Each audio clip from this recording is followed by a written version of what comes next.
As part of the school's exchange program, we'd be leaving from Newark, New Jersey, in the United States, to go to Paris, in France.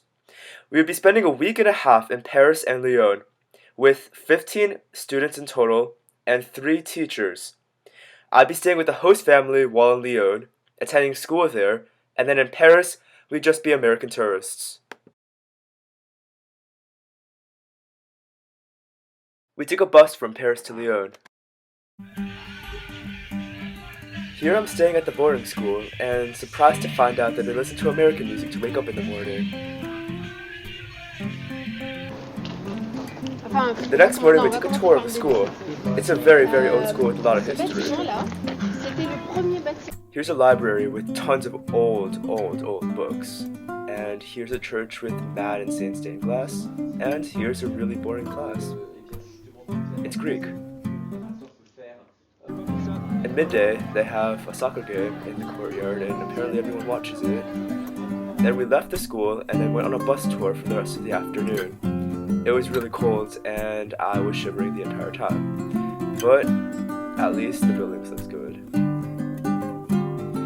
Then we passed by the river. This river is what Lyon is built around. And then later that night, I left Lyon on to the south of France to spend Easter weekend with my host family. Every host family took their American kid for a phenomenal journey over the Easter Sunday. My family took me to the coastside, but some other families went to the Alps. Here, I saw the Mediterranean Sea for the first time, and it was majestic. The port we're currently at is called Saint-Tropez, and it's really famous for having a lot of famous people and rich people there. It's also really, really beautiful, so I walked across the rocks to the coast, and I found that the Mediterranean Sea was just beautiful. I looked up and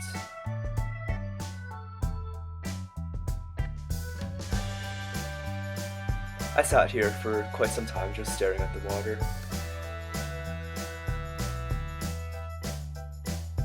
Then we were off to explore the streets of the city, and we walked through all the different little alleys. Afterwards, we hiked up a mountain and looked at a hilltop view of the Mediterranean Sea.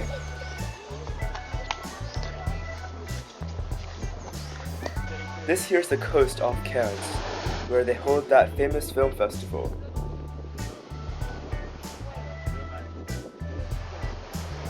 The next day we went to Orange, where there's this beautifully preserved Roman amphitheater.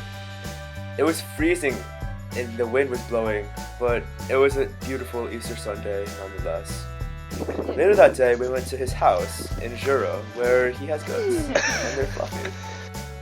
And his house is on the edge of a cliff, where you get this amazing view of the valley.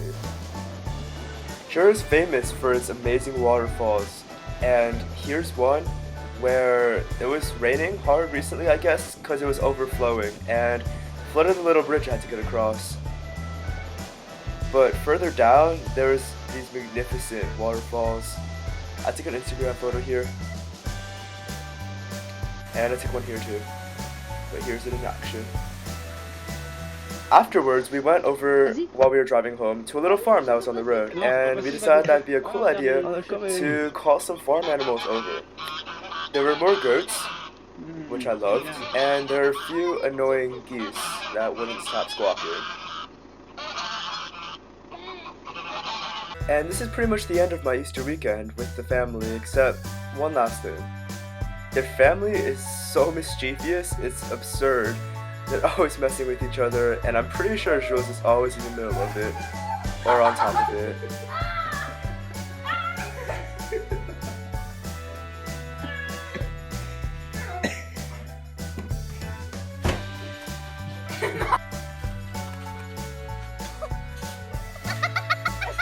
After leaving Jeris for Lyon, we were gonna spend the next few days in Lyon observing really the fine arts of the city. Here we're visiting a chocolatier and he's telling us how to make chocolate. C'est un monsieur il y a environ 50 ans. These chocolates had a little bit of pear alcohol inside of them, but it really made it that much better.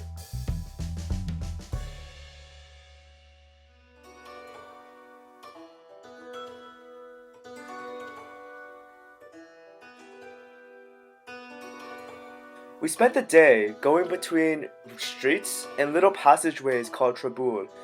These are little passageways that people actually live in. There are houses here, and they were built mainly during the war so that the resistance and the rebels could move between streets real quickly. But right now they're open to the public, and we went through them real quietly and took lots of pictures.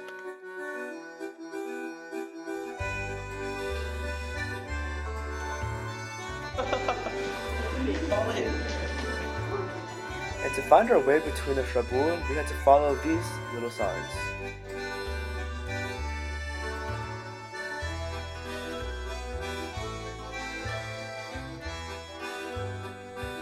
We made our way to a silk shop where they use the traditional method of staining their silk. And then we went back to the school where we attended classes, and then I took a walk in the park. The cathedrals are magnificent, and the fact that they're so old is astounding, and that we saw so many different cathedrals, and each one was so ornately decorative that it was just mind-blowing.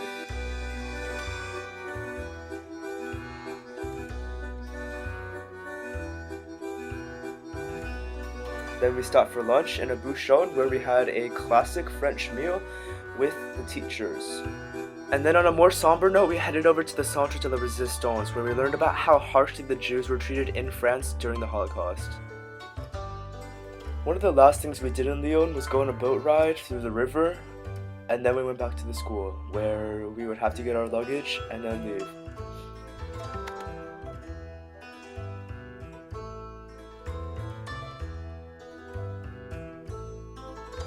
I don't think I've ever been more sad to see a bus. I had a great time with my host family, and I'm sure everyone else did. We all loved Lyon, and while we were going on to Paris, and Paris is amazing, we were never going to forget the great times we had in Lyon. The bus ride back was really beautiful, but also really nostalgic. Everyone was trying to remember all the times we had with our families. Now time for Paris. This is day 1, and we're prepping to go. We had to examine all the subways because we're going to be abusing it as we went through as many places as we possibly could throughout the day. First stop for the day was Musée d'Orsay, a beautiful art museum that used to be a train terminal.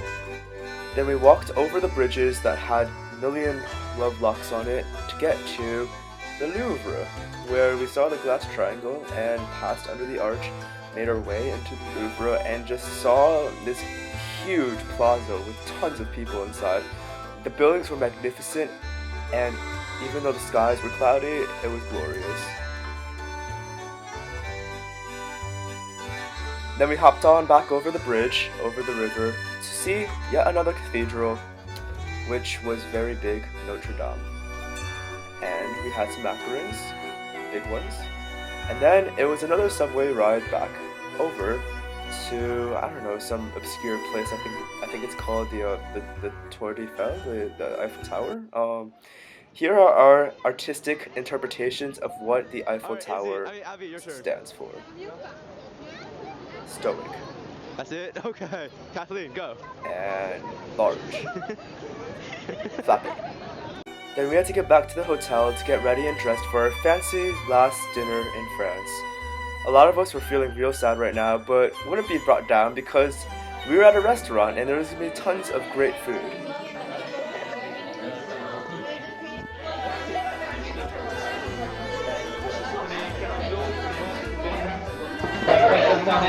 And before we knew it, it was over.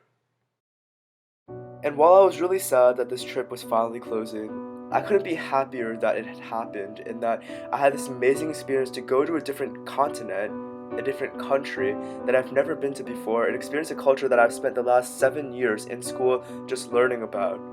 And I'll never stop being thankful for being inducted into DG to the theme song of Bailando.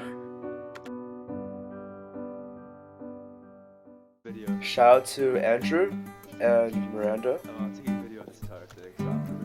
Luke, Deviani, Kunal, Uma way to the right, Kathleen Gao, Izu, Abby, Audrey, Pose? No. Hannah, Dan, Aisha, pose. No. Ali, pose. Senora, Senorita, Kids. and of course, Madame.